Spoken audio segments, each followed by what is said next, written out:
This week's toy review is going to be extra exciting because this time I'm going to play with my balls.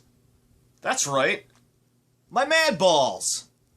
Now everybody remembers these crazy gross out things, right? You got a mummy, a guy with his eyes hanging out, some dude with a horn, this guy has his brains hanging out of his head, and so many others. You know, like the one with its tongue out, screaming Mimi, or the football, the soccer ball. Everybody remembers these things from their childhood. They were great.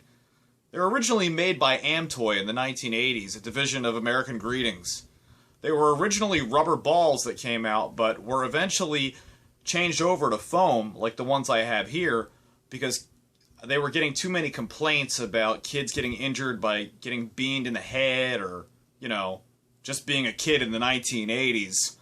The toys used gross-out humor, much like how the Garbage Pail Kids got their popularity.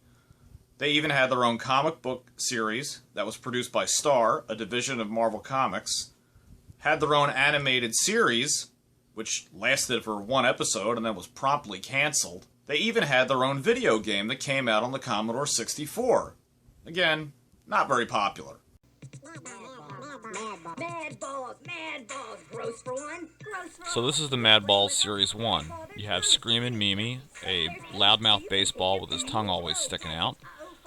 Oculus Orbis, a eyeball with all of its veins exposed. Slobulus, a Frankenstein stitched up disfigured monster. Dust Brain, who is a mummy.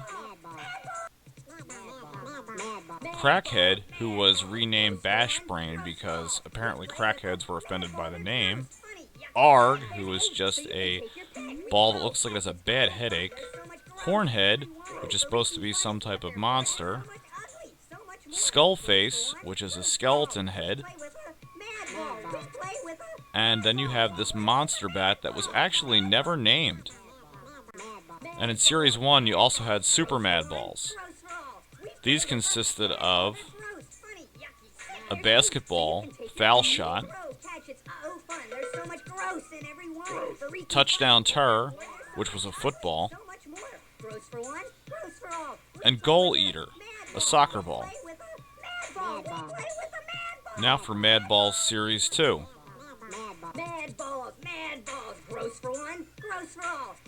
You have Bruise Brother, who is supposed to be a mean, tough biker. Freaky Fullback, a dismembered football player. Splitting Headache, which is just two faces stitched together. Lock Lips, whose name is exactly what you'd think it is. Fist Face, which is kind of like Oculus Orbis, but just with a fist around it now. Swine Sucker, a rabid pig. Wolf Breath, a werewolf. And Snake Bite. There were also other toy lines launched for the Madballs series, like Madballs Head Poppers. These weren't like the foam or rubber balls, but instead they were action figures with hard plastic heads that popped off their bodies, and there was even a Madballs roller cycle that you could put them in and launch them at each other. There was also a Madballs cartoon show, but was canceled immediately after one episode. Madballs are now busting out on video cassette. Follow the bouncing balls in their animated premiere as they rock and roll their way across the galaxy. Then there's the Madballs movie, Escape from Orb, released in 1986 by Nelvana. In this movie, all the inhabitants of the planet Orb, which are balls, are forced to do hard labor by Commander Wolfbreath. Music is illegal, and it's up to the Madballs to rock and roll their way across the galaxy, trying to free all the inhabitants of the planet Orb. Eventually, they make their way to Earth and become a hit sensation. Commander Wolfbreath has hunted down and flattened every rock and rolling band on Orb, except one. The Madballs. Come on, let's get this block back to the others. I'm hurrying, Screaming Mimi, I'm hurrying.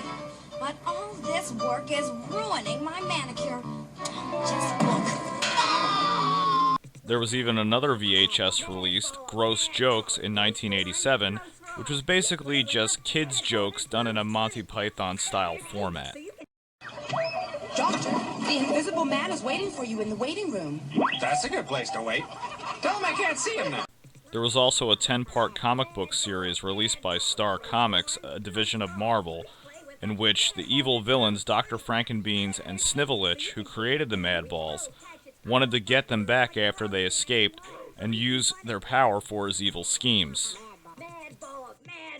Gross for one, gross for all. Of course, since the Madballs had such success, there were bound to be knockoffs. Other toys tried to compete, like Blurp Balls, Spitballs, which had a really popular horror movie line,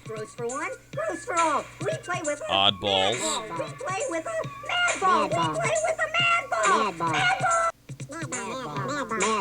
and Weird Balls. Gross for one, gross for all. We play with a mad ball. They're gross, funny. By the early 2000s, the Madballs were nothing more than an obscure relic from the 1980s. Until 2006, when the Classic Series 1 and Classic Series 2 were released, along with two other Madballs that had never been released before, Repville and Blackbeard.